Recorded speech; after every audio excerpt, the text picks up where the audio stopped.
وَهَلْ أَتَاكَ حَدِيثُ مُوسَىٰ، کیا آپ کے پاس موسیٰ کی خبر پہنچی ہے؟ اِذْ رَأَىٰ نَارًا فَقَالَ لِأَهْلِهِمْ كُثُوا إِنِّي آنَسْتُ نَارًا لَعَلِّي آتِيكُم مِّنْهَا بِقَبَسٍ أَوْ أَجِدُ عَلَى النَّارِ هُدًى۔ جب انہوں نے آگ کو دیکھا تو اپنی بیوی سے کہا، ٹھہرو، بے شک میں نے آگ دیکھی ہے، شاید میں اس سے تمہارے پاس کوئی انگارہ لاؤں یا میں آگ سے راستے کی کوئی نشانی پاؤں۔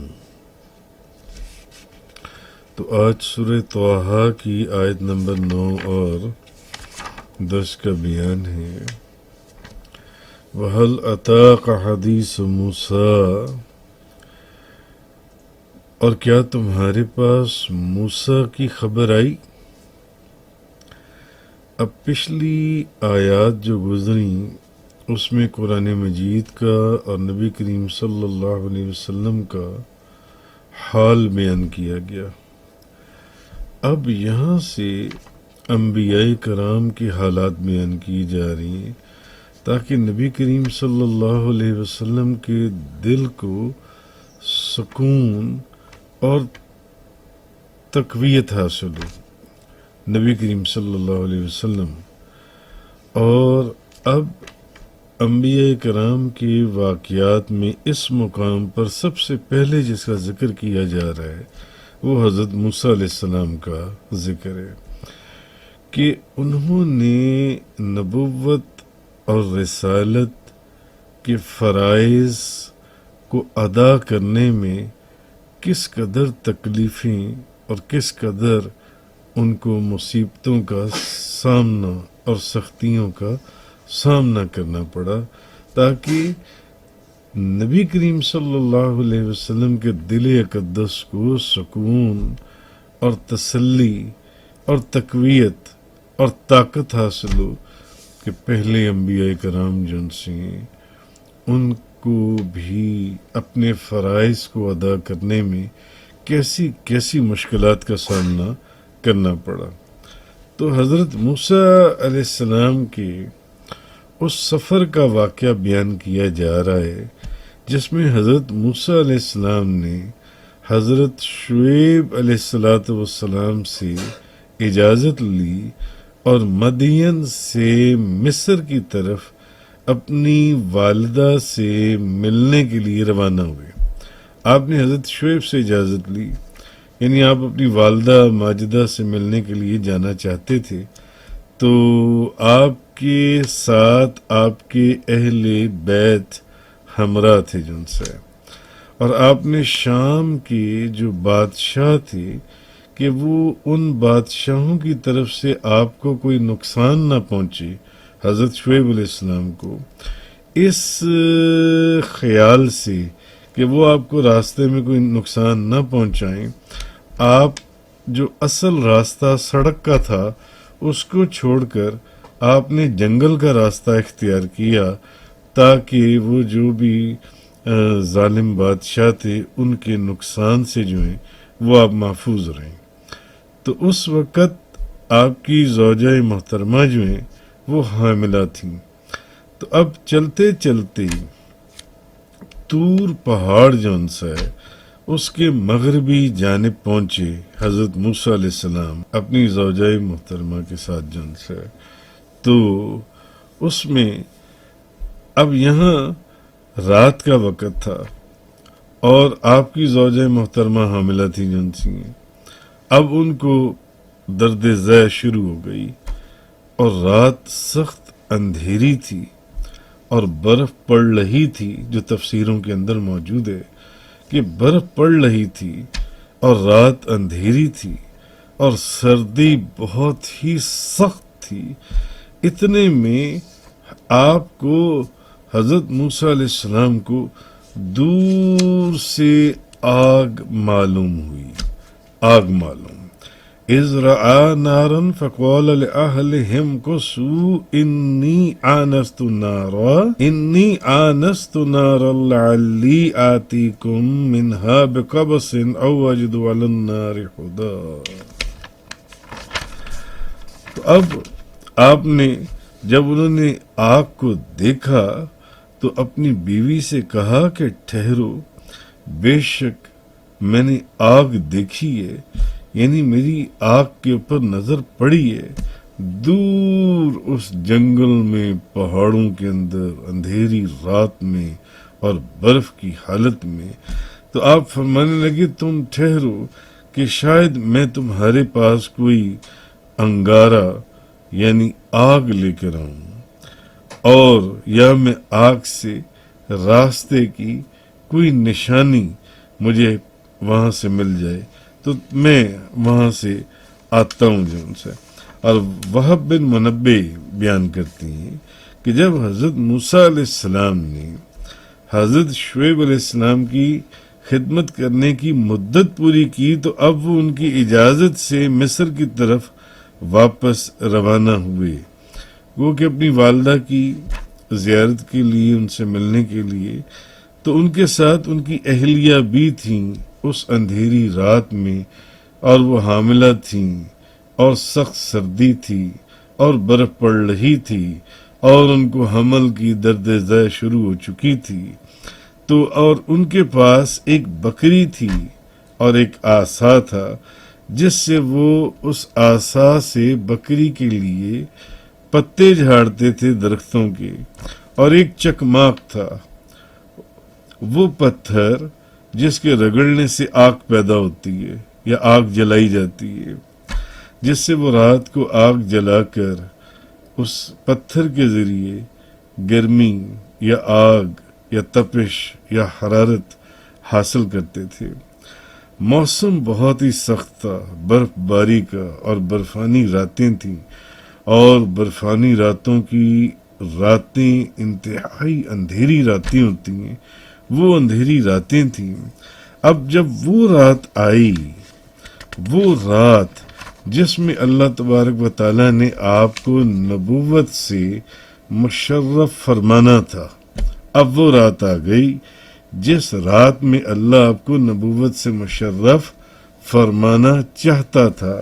اور حضرت موسیٰ علیہ السلام کو اپنے کلام سے سرفراز کرنا چاہتا تھا. تو اب حضرت موسیٰ علیہ السلام راستہ بھول گئے، یہاں تک کہ انہیں پتہ ہی نہ چلا کہ وہ کس طرف کو نکلتے چلے جا رہے ہیں. اور پھر رات اندھیری اور ٹھنڈی اور برفانی راتیں، اور زوجہ محترمہ حاملہ، اور اس حالت میں بھی درد شروع ہو چکا ہے جن سے. تو انہوں نے جس چکماق، اس پتھر کے ذریعے جس کو رگڑ کر وہ آگ حاصل کرتے تھے، اپنے اہل کے ساتھ رات گزارنے کے لیے اب وہ آگ روشن کریں، تو اب وہ اس کو جلانے کی کوشش کر رہے ہیں رگڑ کے کہ آگ حاصل ہو، مگر وہ جل نہیں رہا. اور جلاتے جلاتے، اس کو رگڑتے رگڑتے آپ تھک گئے، حتیٰ کہ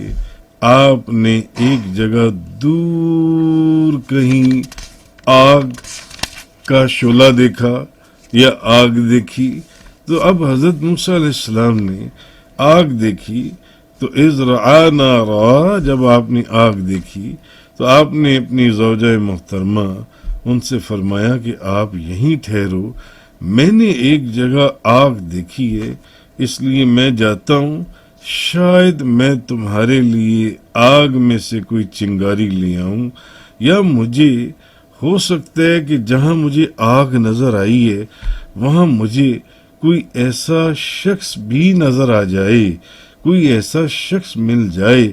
جس سے میں صحیح راستہ معلوم کر سکوں، کیونکہ آپ راستہ بھول چکے تھے اور راستے سے ہٹ چکے تھے، اور راستہ اندھیری رات تھی. تاکہ میں وہاں آگ نظر آئی ہے تو یہ امید بھی ہوئی کہ شاید وہاں پر کوئی شخص بھی ہو، اور اس سے میں ایک راستہ معلوم کر سکوں، اور اس کے بعد میں اپنی زوجہ محترمہ کے ساتھ مصر کی طرف دوبارہ سے روانہ ہو جاؤں. تو امام احمد بن حنبل رضی اللہ تعالیٰ عنہ اپنی سند کے ساتھ آپ روایت کرتی ہیں کہ وہب بن منبع بیان کرتے ہیں کہ جب حضرت موسیٰ علیہ السلام نے آگ کو دیکھا تو وہ تھوڑی دور چلے، یہاں تک کہ چلتے چلتے حضرت موسیٰ علیہ السلام آگ کے قریب پہنچ گئے۔ انہوں نے ایک بہت ہی عظیم و شان آگ کو دیکھا، حضرت موسیٰ علیہ السلام نے، اور وہ آگ اب وہ اندھیری رات اور برفانی رات اور آگ بھی انہوں نے دیکھی، اور جب اس کے قریب پہنچے بڑی زبردست عظیم شان آگ تھی وہ، اور وہ آگ ایک سرسبز و شاداب درخت کے اندر سے جلتی ہوئی دکھائی دے رہی تھی۔ اس سرسبز درخت کے اندر سے اس آگ کے شعلے بھڑک رہے تھے، اور اس آگ کے بھڑکنے سے وہ جو عظیم و شان آگ اس درخت کے شاخوں سے بھڑک رہی تھی، جس کو آپ دیکھ کر وہاں پہنچے تھے، اس کے بھڑکنے سے، اس آگ کے جلنے سے وہ درخت یا اس کی شاخیں جلنے کی بجائے اور سبز اور شاداب ہوتی چلی جا رہی تھیں اور پھلتی پھولتی چلی جا رہی تھیں۔ تو وہ یہ منظر، یہ حسین نظارہ اور اس کا